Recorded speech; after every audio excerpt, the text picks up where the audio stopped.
Ang nangyari mga kapatid, dahil ayaw daw na pagbigyan nitong ating makakausap na si Angel ang jowa niya na si Marlon, pinili raw ni Marlon na maghanap ng ibang putahe. Yan po ay matapos ngang mahuli nitong si Angel na meron na palang ibang nilalandi ang kanyang jowa. At inakala raw ni Angel na si Marlon na ang huling lalaki sa buhay niya pero mukhang hanggang panaginip na lamang daw ito. Opo, mukhang akala na lamang ang lahat. Kaya mula po sa Pasay, kausapin na nga natin, Angel, magandang tanghali sa'yo. Hello po. Angel, nasan ka ngayon? Nasa trabaho ba? Nasa bahay lang muna? Hello po. Oo, Angel, Rinig po ba ako? Oo, ako narinig mo ba? Yes po, naririnig po. Ayan, okay. Nasa trabaho ka ba o nasa bahay lang? Nasa labas lang po. Okay. Ayan, yan bang labas mo? Ikaw naman nakasilong. Baka naman init na init ka na dyan. Ay, nalalamigan po. Ay, nalalamigan sa labas. Saang lugar yan? Parang gusto ko malaman yan, ha? Ha, Angel? Saan ba Ay, yan? sa cafe lang po. Okay. Nakiki-aircon. Opo. Oo. Bumili ka ba? Dapat bumili ka naman. Opo. May pakonsuelo tayo ng Yes. konti. Ayan, Angel, maraming salamat. Pero eto nga, ang sinasabi nga ng marami, tanghali na lang raw yung tapat. Katulad ngayon, talagang alas 12 ng tanghali. Pero yung karelasyon, mahirap nang maghanap ng tapat. Parang yan ba yung napatunayan mo nang madiskubre mo na itong jowa mo na si Marlon ay, alam mo na-confirm mo ba na tumikim ng iba? Hindi ko po talaga na-confirm kung totoo pong Mm. na natuloy. Mhm. Pero nung pinaamin ko po kasi siya, umamin naman po siya na inaya niya yung girl na makipag ano po. Mm-mm. Niyaya. Apo, Pagkatapos, niyaya niya po. and Pero then, pagtapos po nun nakipag-break na din po ako agad mm-mm. kasi I know my worth po. Yeah. Gaano na ba Parang kayo hindi na po worth it. gaano na ba kayo Apo. katagal na magkarelasyon nitong si Marlon bago mo binitiwan? 9 months lang po kami and first boyfriend ko po kasi siya. Naku, bago-bago pa lang. Tapos first boyfriend. Yes Alam po. niya naman yan na siya ay first boyfriend mo. Yes po. Oo. Alam niya naman po. Gaano ba katagal na nanligaw sa'yo itong si Marlon? Nagpaligaw po ako ng 6 months po. Kalahating taon. At doon sa 6 months na yon, nakita mo naman yung katapatan sa'yo nitong si Marlon? Yes po. Consistent naman po siya Mm. during sa 6 months po na yon. Talagang wala po akong nakitang red flag po. Mm-mm. And then nag-background check naman po ako. Okay naman po. Oo. At doon nga sa loob naman nung sinagot mo na siya sa 9 months na nakilala mo na rin ang ilan sa mga close friends niya, yung family niya. Ikaw rin ba ganoon? Yes po, nung naliligaw pa lang siya, pinakalala ko na siya sa parents ko po and then okay naman po. Pero dun sa side po niya, hindi pa ako nakapunta talaga sa kanila. More like mga video call lang po. Oo. Bakit naman? Magkalayo ba kayo ng lugar? Dito po kasi kami sa Ila po nag-work sa Pasay po. Oo. And then siya kasi sa Nueva Ecija po kasi siya. Malayo-layo. So, sa loob ng 9 na Opo. buwan, halos mag-iisang taon, ay hindi pa talaga kayo, hindi ka pa rin na-introduce personally. Ayan, doon sa bahay nila. Pero Yes po. sabi mo nga, may video call communication naman kahit papaano. Opo. Okay. Opo. Ayan, pero, sige, doon sa 9 na buwan na yan, na tuloy-tuloy ang kanyang pagiging consistent. Kailan mo ba naramdaman na parang itong si Marlon ay nag-iiba na rin? Nagkakilala po kasi kami sa work. And then, sinuport ko po siya nung gusto niya pong lumipat po ng ibang company. And then, dun po sa around last year po ng October, dun ko na po na-feel na parang nag-iiba na siya sa akin. Like, magre-reply siya kinabukasan na po, ganyan. Tapos Uy. nananaginip na din po ako na parang ano po, parang may hint lang po na Mm. parang nag-cheat na po siya gano'n. So subconsciously, ayun nga, sabi mo napapanaginipan mo na, 'di ba? O, sabi kasi yung mga Opo. panaginip nanggagaling 'yan sa ating subconscious. Okay, so pang ilang buwan 'yun na nag-uumpisa na medyo lumalayo ang loob, hindi na consistent itong si ano pangalan niya? Si Marlon. Ano ba 'yan, mga nangalahating taon na kayo? Um, Opo, mga around 6 months po. Hmm, Pero marami na rin naman po kasi akong inconsistency na nafi-feel sa kanya, oo, pero parang nafi-fix naman namin.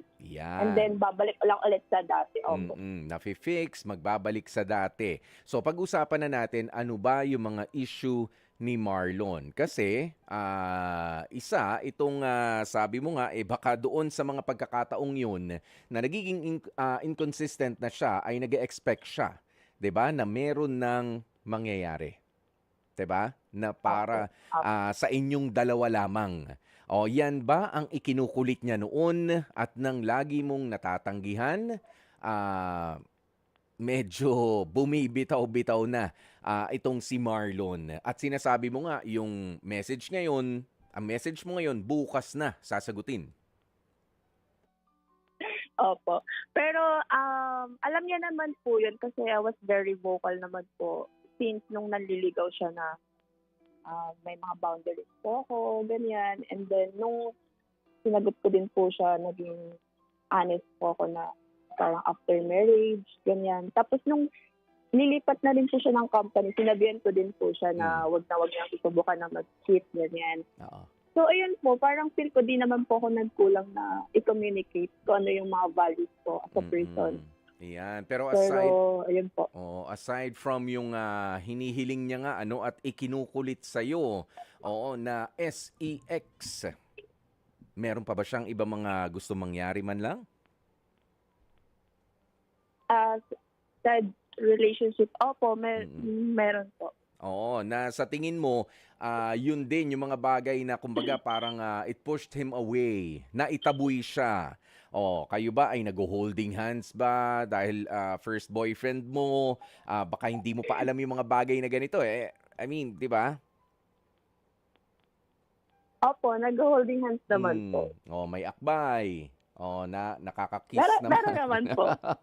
'Di ba, yung mga ganyan, eh. Oo, baka naman kasi siya ay na yun nga, yung mga expectations niya hindi talaga mami-meet. Pero, so sa tingin mo doon lang sa usapin ng pagiging intimate ninyo sa isa't isa, na talagang sinabi mo, "Ay hindi, talagang that's a non-negotiable after marriage 'yan."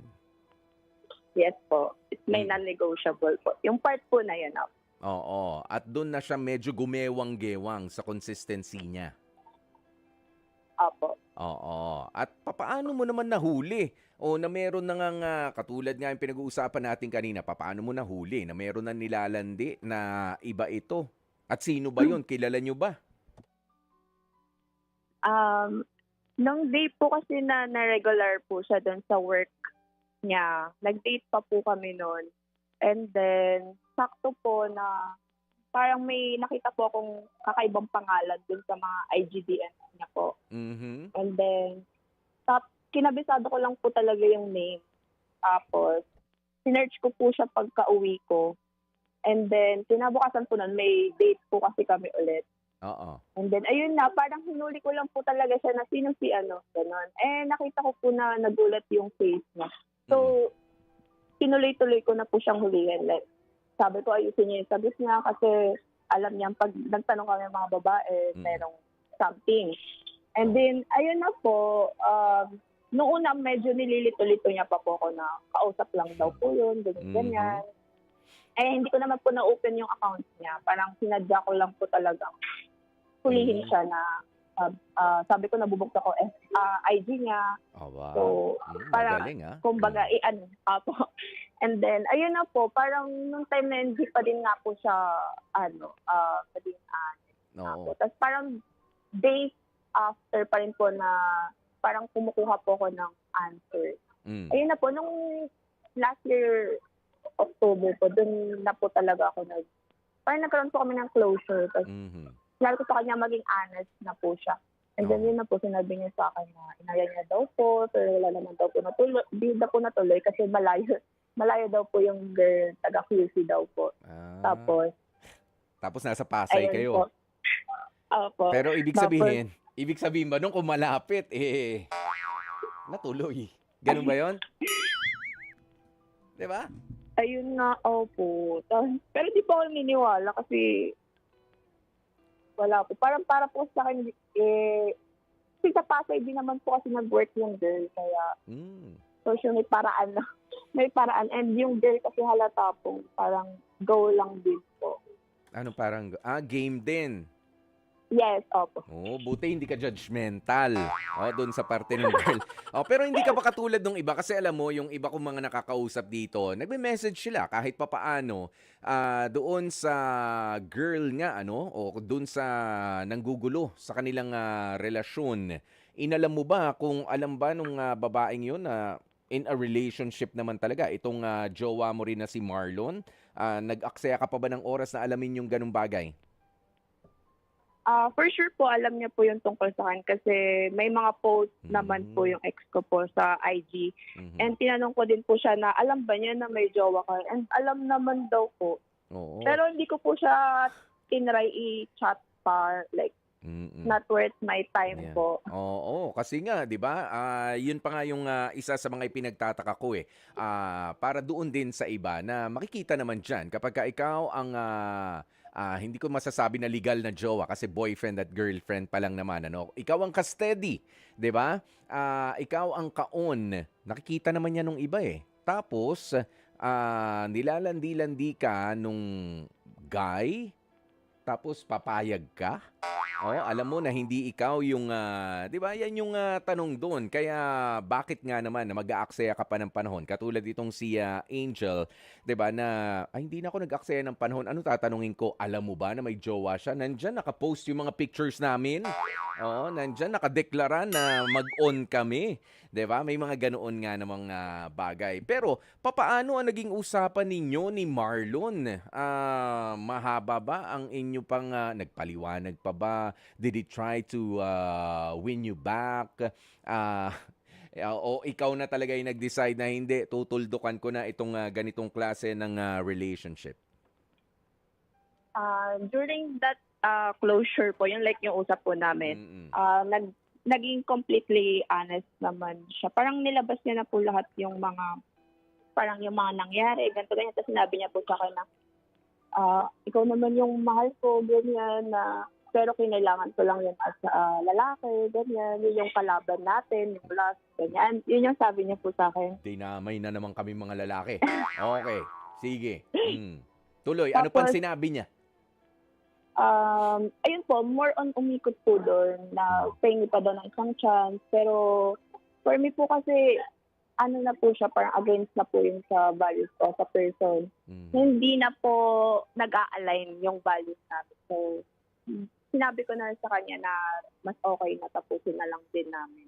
Mm-mm. Pero, ayun po. Tapos after po noon, nag-sorryhan pa po kami, nag-thank youhan sa isa't isa, nag-wish ng mga bagay-bagay. Mm-mm. And then sabi ko sa kanya, huwag niya na akong kakausapin ever. Mm-mm. Tapos, mga siguro mga 2 weeks din pa po siyang nagpulit-pulit sa akin. Pero, ayun, naging firm naman po ako sa decision ko na tama na po. Ayun.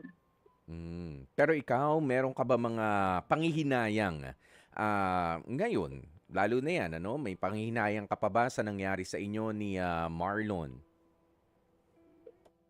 6 months na rin po kasi yung nakalipas at pasasabi kong I'm okay na po ngayon. Pero during the process po, nahirapan po talaga ako. And then meron naman akong panghinayang kasi super gusto ko po kasi dati yung first and last. Kung sino po yung gusto kong, yung first boyfriend ko, yun na din po.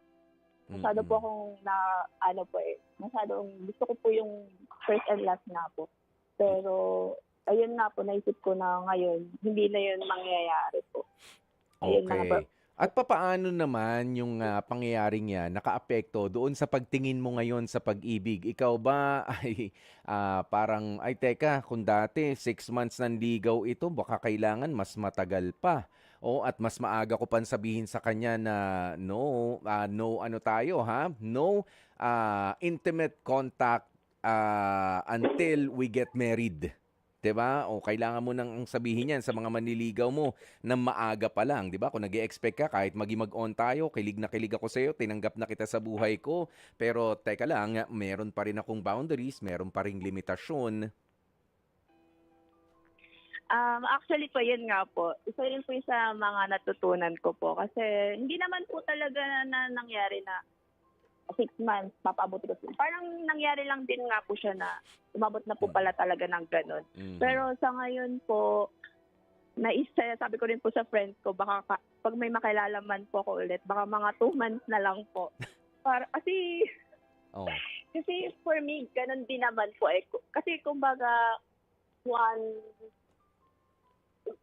one step forward po yung mga lalaki pag nandiligaw po. Oo, sandali. So, Linawin natin yung sinasabi mo na 2 months nanligawan. Kapag ano yan, magiging pag, mag-on na kayo. O hindi. opo, 2 months lang kita ah, papayagan naman ligaw. Kapag ka hindi kita nagustuhan in 2 months, tapusin na natin. Ganun ba yung gusto mong sabihin?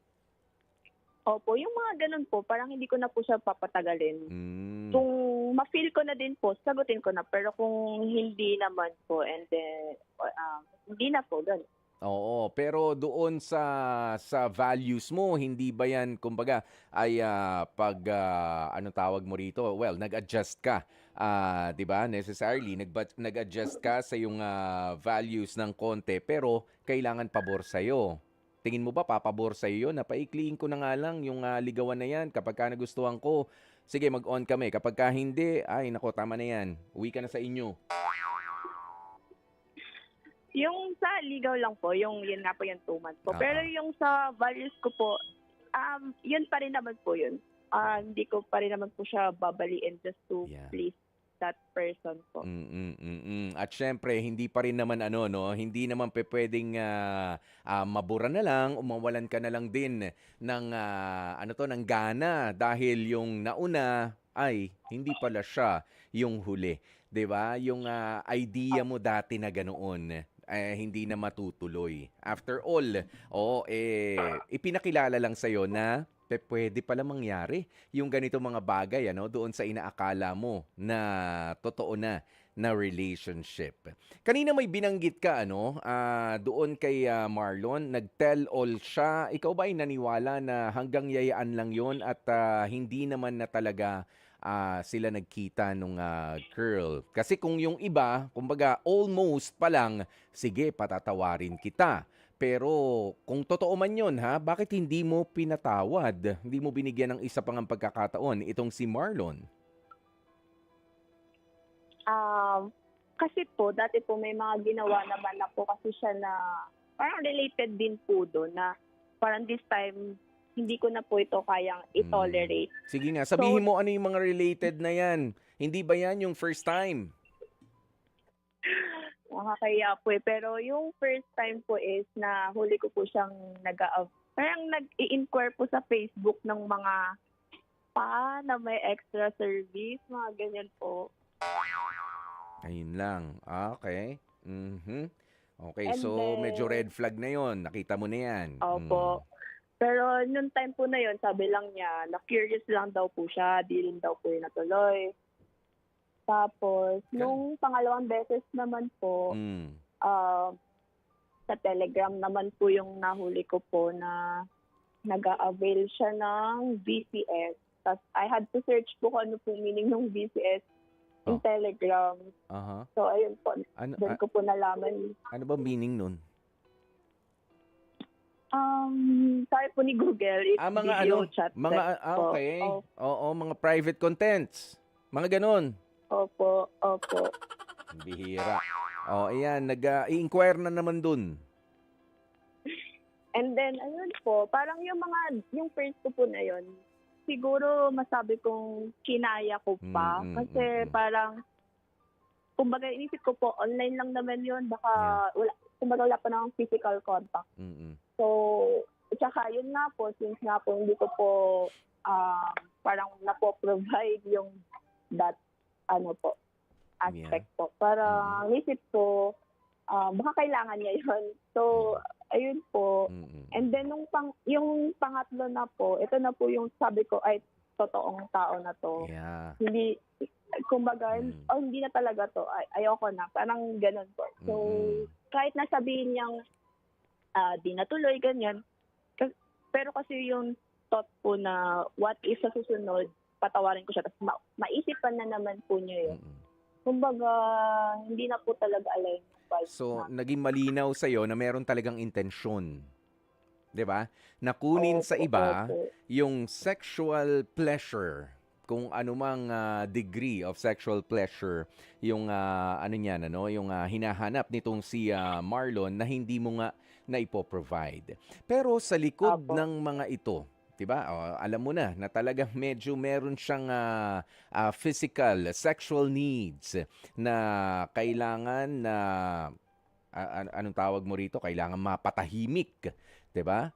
Hindi ba naisip mo, Angel, na o sige nga dahil mahal naman kita, tinanggap na kita sa buhay ko, gagawa tayo ng paraan. Meron pa ring boundary, meron pa ring alam mo na, sige pagbibigyan kita pero hanggang dito lang. Hanggang dito lang. Hindi mo ba naisip 'yon? Hindi po talaga. Kahit Mm. nung parang nung nag-break po kami na sana pala, yung mga ganun, wala po Yeah. akong naging ganun. Kasi Mm. nga po, yun nga, from the very start naman po, I was very vocal sa kanya kung ano yung mga ayaw ko at saka hindi, yung boundaries ko, yung values ko. So, Mm. for me, hindi naman din po ako talaga ako nagkulang. So, dapat yung mga expectations niya po sa akin, Mm. hindi, kumbaga hindi po kalungat sana din sa akin. Yeah. Ano yung, Oo, dapat aligned din doon.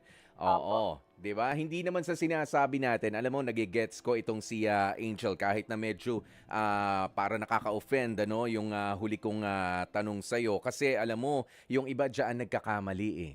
'Di ba? Doon nagkakamali yung values nila, binibitawan nila para lamang mapagbigyan, 'di ba? At sige na nga, papayag na nga ako sa gusto mo o ganito muna ha.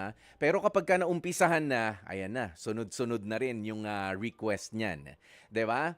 Oo, meron tinatawag, narinig mo na ito, 25 years old ka na, Angel, 'di ba? Meron yung first base, merong mga second base na tinatawag sa mga magkakarelasyon and so on. 'Di ba? Na kapag ka pinagbigyan mo kahit against your values just to keep a relationship, we think na magiging healthy ng dahil doon, teka lang. Oo, dahil kapag ka binitiwan mo yung values mo, talagang mahirap din naharapin naman yung sarili mo sa salamin. Hindi ba, Angel? apo. Kaya alam mo, believe naman ako sa pagiging firm mo. Sa pagiging firm mo doon sa values mo kasi it really matters, ano, lalong-lalo na ayan sa mga kabataan na mga nakikinig ngayon. Angel, I don't know kung meron ka mga kaibigan very close to you or relative na nakwentuhan mo ng ganitong klase ng experience mo na sinabi na ay naku, napaka-conservative mo naman. Meron ka nakausap na ganon?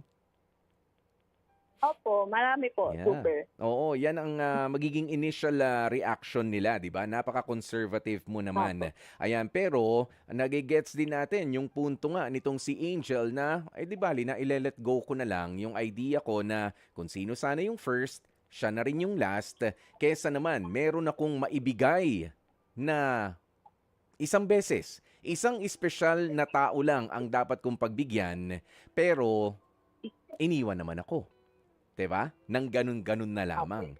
'Di ba? I'd rather let go. Oo, doon sa napaka-idealistic nga no na kung sino yung unang makarelasyon ay siya na kesa naman na sasabihin ko sa sarili ko ay ganito ka na. But then again, ang sinasabi naman po natin na dito rin ano, hindi naman din sukatan sa lalong-lalo na sa mga babae. ha, Angel? At sa mga nakikinig po sa atin ngayon, hindi naman sukatan. O kung ikaw ba ay naibigay mo na ang sarili mo sa isang tao na hindi deserving, o kahit pa nga nagdalawa sila, ang importante ay merong tatanggap at magmamahal sa'yo ng buong buo, ng totoo. 'Di ba? Yun ang mas importante o naisipin natin. Hindi porke meron ng, alam mo na, doon sa usapin na naka-experience na ako eh. 'Di ba? Kaya, sige, kahit sino na lang. Of course not. 'Di ba? Huwag dapat mag-devaluate, huwag bababa yung values natin kapag ka ganun. Nagkamali ka ng tao. Yes, pero hindi ka naman nagkamali sa pagmamahal. Yun eh. Hindi mo makokontrol ang pagmamahal at pagiging tapat sa iyo ng ibang tao nang nakarelasyon mo, pero ikaw, alam mo na nung ginawa mo yun, nagtiwala ka at nung ibinigay mo ang sarili mo, nagmamahal ka. Yun yung importante sa punto naman na yun. So Angel, ano ang mensahe mo para sa mga kababaihan na katulad mo na 'di ba, na meron tayong mga values eh. Na pwede nyo namang ilaban yan. At yung mga learnings mo dito sa relationship mo with Marlon na you just have to let go na. Okay, Angel, eto na ang pagkakataon mo. Go ahead. Masasabi ko lang din po na tulad po sa mga same age ko po na lalo na po 2026 na, very modern na po. Masabi ko lang na magpakatotoo ka lang sa sarili mo na hindi mo naman kailangan maki-blend at i-bend yung values mo. Yun nga, just to blend. And may nagsabi din sa akin isang tao nito na kung meron ka man gagawin sa mundong to, yun yung magpakatotoo ka. Hindi mo gagawin yung isang bagay just to please that person. So yun, we only live once, kaya make the most out of it. Yun lang. Alam mo yung iba nga kasi, buti binanggit mo yung mga bagay na yan, Angel. Yung sinasabi ng iba, YOLO, you only live once. At dito nga, sa isang buhay na tayo ay mabibigyan ng pagkakataon, gawin natin yung tama. 'Di ba? Gawin natin yung tama, yung totoo na makapagpapasaya sa atin at sa mga taong nakapaligid sa atin. Hindi mo kailangan na maranasan ng lahat.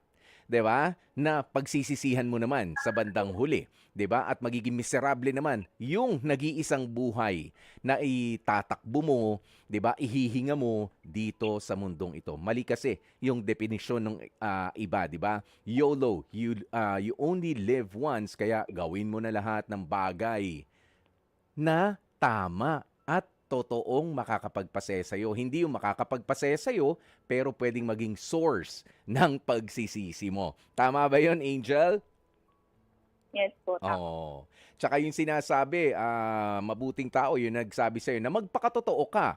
Hindi doon sa punto na ikaw naman ay makakapanakit ng iyong kapwa. 'Di ba? Nagpapakatotoo ka na hindi talaga ako mahihila eh. Doon sa uso ngayon eh. 'Di ba? Nasasabihin 2026 na, hindi na dapat ganyan ang ligawan, hindi na dapat matagal, hindi na, 'di ba? Subok na lang ng subok.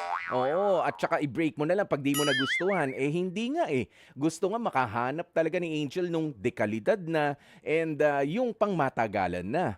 At 25 years old, nagpapakatotoo lang rin siya. 'Di ba? Yun. Kaya kailangan tama yung ating mga kaisipan pagdating diyan sa mga bagay na yan. Hindi yung magpapakatotoo ka kasi yan ang ginagawa ng karamihan. Dapat magpakatotoo ka dahil diyan manggagaling ang maganda mong kinabukasan. Ganoon. Angel, maraming salamat sa pag-share ng iyong not so love story. Hindi siya masyadong love story, pero 'di ba, as a reminder para sa mga nakababata nga po, mga nakikinig sa atin, wala namang masama talaga sa pakikipagrelasyon. Pero 'di ba, merong mga bagay kasi na kailangan iwan natin, may mga gawain ang magkakarelasyon na iwan na natin doon sa mga mag-aasawa.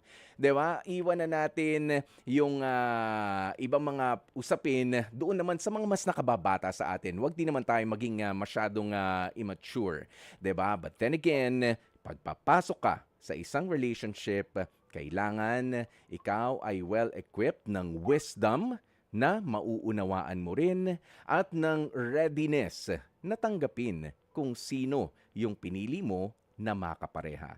Dahil kapag hindi kayo aligned sa isa't isa, talagang mauuwi lang yan sa hiwalayan.